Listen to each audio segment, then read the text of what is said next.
आप हैं consumer TV के साथ।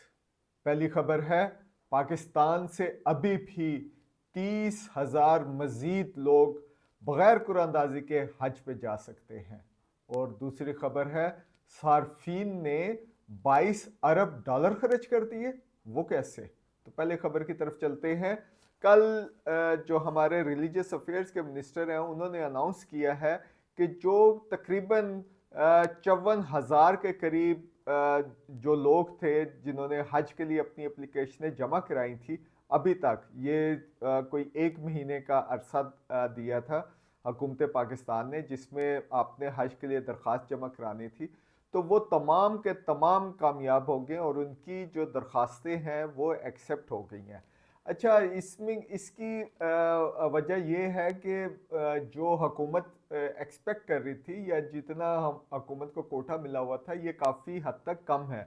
जो हुकूमत के पास जो कोटा है, जो हज पॉलिसी कह रही है 2025 की जो हज पॉलिसी है, वो जो पाकिस्तानी कोटा है वो तकरीबन 1,90,000 के आसपास है, जिसमें आधा जो है वो गवर्नमेंट स्कीम के तहत है और आधा प्राइवेट सेक्टर को दिया गया। अच्छा, और इसमें जो दो और कैटेगरी भी हैं, जो गवर्नमेंट स्कीम है क्योंकि उसमें कॉस्ट कम पड़ती है, कोई 11 लाख के आसपास कॉस्ट पड़ रही है, उसके अंडर जो है 5,000 ऐसा भी स्पॉन्सरशिप स्कीम की प्रोविजन रखी गई है कि अगर आप वो जो पेमेंट है वो डॉलर्स के अंदर होती है तो उनको भी जो है किसी कुरानदाजी या बैलेटिंग के एक्सेप्ट कर ली जाती है उनकी एप्लीकेशन। और जो प्राइवेट सेक्टर में ये नंबर कोई 30,000 के आसपास है। और ये जो डॉलर जमा होते हैं ये बेसिकली सऊदी गवर्नमेंट को ही हुकूमत पाकिस्तान पे कर देती है। जो ये 1,90,000 का कोटा है, जिसमें जो गवर्नमेंट साइड का है उसके फिगर्स जो अभी तक आए हैं वो तकरीबन 54,000 के करीब जो एप्लीकेशंस हैं वो फाइल की गई थी और जिनको एक्सेप्ट कर लिया गया। तो इसका ये मतलब है कि अभी हम वो हार्डशिप कोटा वगैरह वो सारा कुछ निकाल के, तो अभी भी 30,000 लोगों की गुंजाइश है सिर्फ गवर्नमेंट स्कीम के अंदर। प्राइवेट स्कीम के अभी तक हमारे पास फिगर्स नहीं आए, लेकिन डेफिनेटली वहाँ पे भी काफ़ी सारी अभी गुंजाइश है।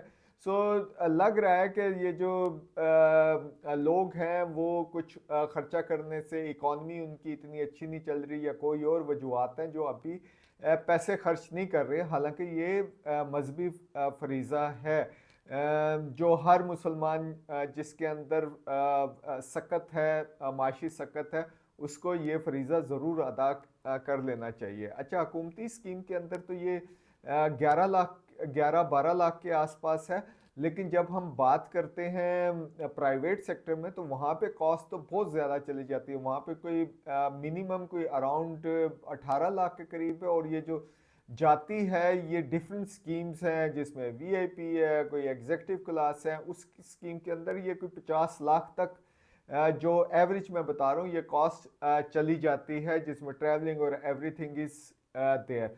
सो ये जो हज की है ये बहुत बड़ी इकॉनमी है। अगर हम इसको देखें सिर्फ पासपोर्ट में, अगर ये 54,000 जो लोग हैं, ये तमाम के तमाम अगर बेसिक पासपोर्ट भी हुकूमत पाकिस्तान से बनवाएं तो वो हुकूमत पाकिस्तान को एक वन इवेंट में कोई 30 करोड़ रुपए तक की उनके पास फीस जाती है। उसमें टैक्सेशन भी होती है। इसी तरीके से बैंक्स के अंदर ये जो जब आप एप्लीकेशन जमा करवाते हैं तो उसकी काफ़ी ज़्यादा इकॉनमी चलती है, मनी सर्कुलेट होता है, क्योंकि ये जितना मनी सर्कुलेट होता है उतनी ही ज़्यादा डिस्ट्रीब्यूशन होती है। सो हुकूमत का भी ये काम होता है कि वो इकॉनमी या ये जो इकॉनमी का पहिया है वो चलता रहे, पैसे जो हैं वो सर्कुलेट होते रहे। सो ये बैंकों में होते हैं, ये गवर्नमेंट में पासपोर्ट ऑफिस में होते हैं, फिर एयरलाइंस के होते हैं।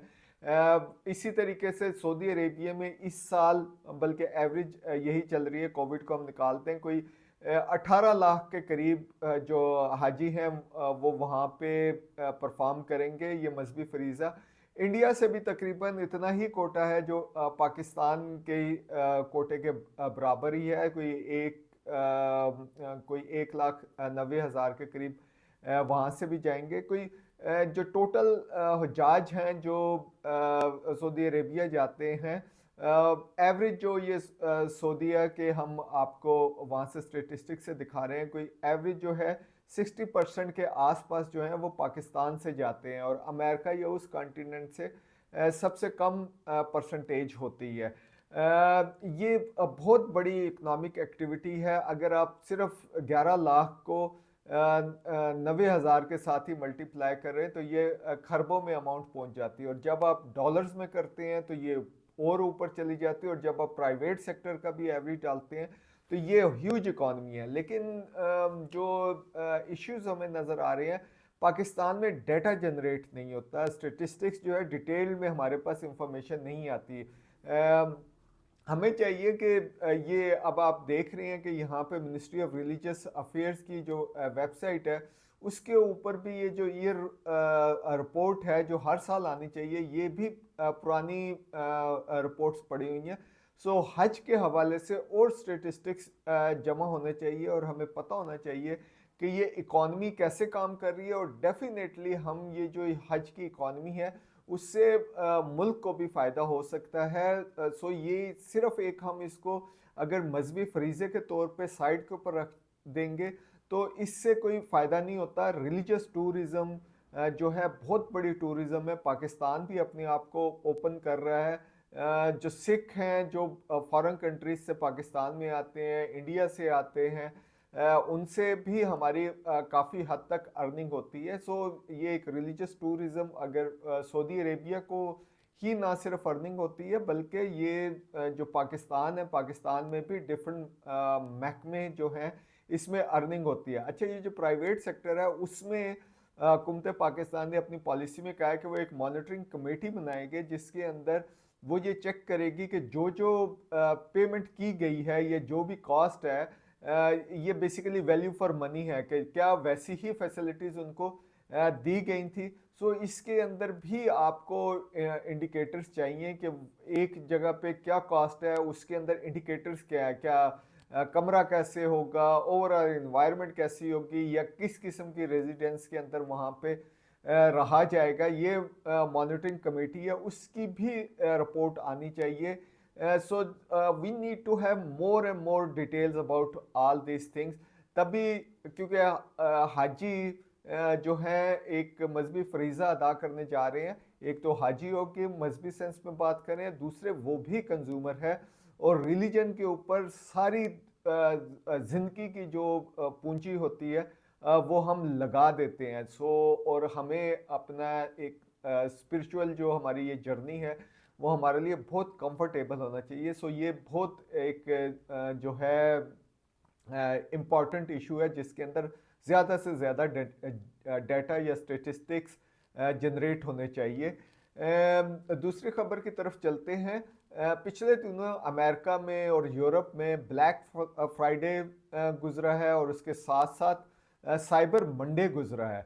सो पाकिस्तान में तो हमारे पास स्टेटिस्टिक्स नहीं नज़र आते, सिवाय ये कि स्टेट बैंक ऑफ पाकिस्तान कहता है कि हम लोग जो इंपोर्ट एक्सपोर्ट करते हैं तो हमारे पास कितनी फॉरेन करेंसी के रिजर्व्स है। सो वो तकरीबन $12 बिलियन के आसपास है आजकल।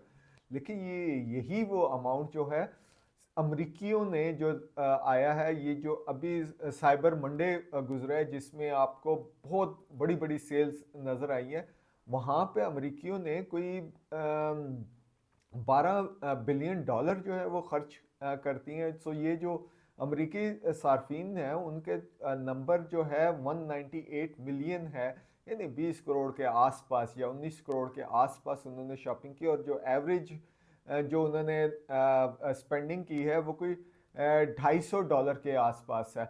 और सिर्फ ये अमरीकियों का दूसरा डाटा भी निकल के आ रहा है, ये रिटेल लेवल का डाटा है, यानी दुकानों के ऊपर डाटा है। हम इंडस्ट्री का दूसरा डाटा तो डिफरेंट है, ये रिटेल लेवल के ऊपर जो परचेजिंग हुई है।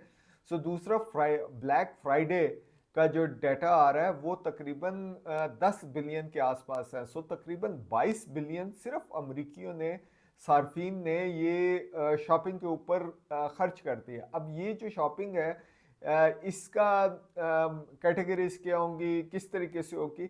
इनडायरेक्टली पाकिस्तान भी बेनिफिशियरी है, क्योंकि हमारी कॉटन की काफ़ी सारी प्रोडक्ट्स वहाँ पे जाती हैं। सो हमें भी जो अभी हम डाटा देखेंगे कि दिसंबर के महीने में या नवंबर के महीने में, दिसंबर के महीने में ख़ास तौर पे हमारी एक्सपोर्ट की अर्निंग्स क्या हुई है। सो ये जो फ्री मार्केट इकॉनमी है, इसके अंदर जो स्पेंडिंग को जनरेट किया जाता है, ज़्यादा से ज़्यादा इवेंट्स बनाए जाते हैं, वहाँ पे ये जनरेशन होती है। जितना ये साइकिल चलता है उतने ही पैसे डिस्ट्रीब्यूट होते हैं और लोगों तक ये चीज़ें जाती हैं। सो आजकल जब आपके पास मोबाइल फ़ोन है तो आप स्केप नहीं कर सकते ख़रीदारी से। आपको वो जो पहले ज़माने में होता था 80s या 90s, अर्ली 90s के अंदर, जिसमें आप सिर्फ खाने पीने की चीज़ें ही ख़रीदा करते थे। अब तो सोशल मीडिया और जो एडवर्टीज़मेंट है पाकिस्तान में भी हो रही है सोशल मीडिया पे, तो अब आप एक्सपोज है इंटरनेशनल एडवर्टीज़मेंट से। वहाँ पे आपकी जो नीड्स हैं उनको जनरेट किया जाता है। आपको चाहिए वो चीज़ या नहीं चाहिए, आपको बताया जाता है कि भाई ये अगर आप चीज़ लोगे तो ये कैसे लगोगे, ये आपकी फैमिली के पास ऐसी चीज़ होनी चाहिए, आपके घर में ये सहूलत होनी चाहिए। सो ये जो आपकी नीड जनरेट होती है वो आपको फोर्स करती है कि जैसे ही आपकी जेब में पैसे हैं, बल्कि जेब में क्या, बैंक अकाउंट में पैसे आ जाएं, या आपके जो वो क्रेडिट कार्ड है या आपका डेबिट कार्ड है, कहीं पे भी आपके पास पैसे पड़े होंगे, तो आपके अंदर वो अर्ज जनरेट कर दी जाती है कि आप स्पेंड करें। वार्निंग अगेन हर जगह से इंटरनेशनली आ रही है कि इस दौर में बहुत रिस्की है। सिर्फ ट्रस्टेड जो है, बड़े केयरफुली सारे टर्म्स एंड कंडीशन पढ़ें और उसके बाद ही वहाँ पे जाके ऑनलाइन शॉपिंग करें। जो इन पर्सन है या मार्केटों में जाके शॉपिंग की हम बात नहीं कर रहे, सिर्फ ऑनलाइन शॉपिंग की बात करें। वहाँ पे देखें सेलें पाकिस्तान में ब्लेस्ड फ्राइडे के हवाले से सेलें होना शुरू हो जाएंगी अभी दिसंबर में। इक्का दुक्का तो नज़र आने भी शुरू हो गई हैं, और लेकिन अभी तक आपको नज़र आ रहा है up to 50%। So up to 50% क्या होता है, फिक्स सेल बताएं कि क्या होता है। अप टू 50% में आपको पता चलता है कि 2 या 3 आइटम ही इस किस्म की पड़ी हुई हैं। पिछले दिनों मुझे याद पड़ता है कि कंपटीशन कमीशन ऑफ पाकिस्तान ने भी ऐसा कोई नोटिस लिया था, और इसको बेसिकली डिसेप्टिव मार्केटिंग की कैटेगरी में रखा जाता है। इसका मेन मकसद जो है अप टू 50% का, इसका मेन मकसद ये है कि किसी तरीके से जो बायर है या जो भी कंज्यूमर है उसको दुकान के अंदर लाया जाए, और उसके बाद उसको ऐसी ऐसी अट्रैक्टिव चीज़ें बताई जाए कि वो महंगी चीज़ खरीद के वो बाहर जाए, वो सिर्फ अप टू 50% के ऊपर ना रोके। देखते रहिए कंज्यूमर टीवी।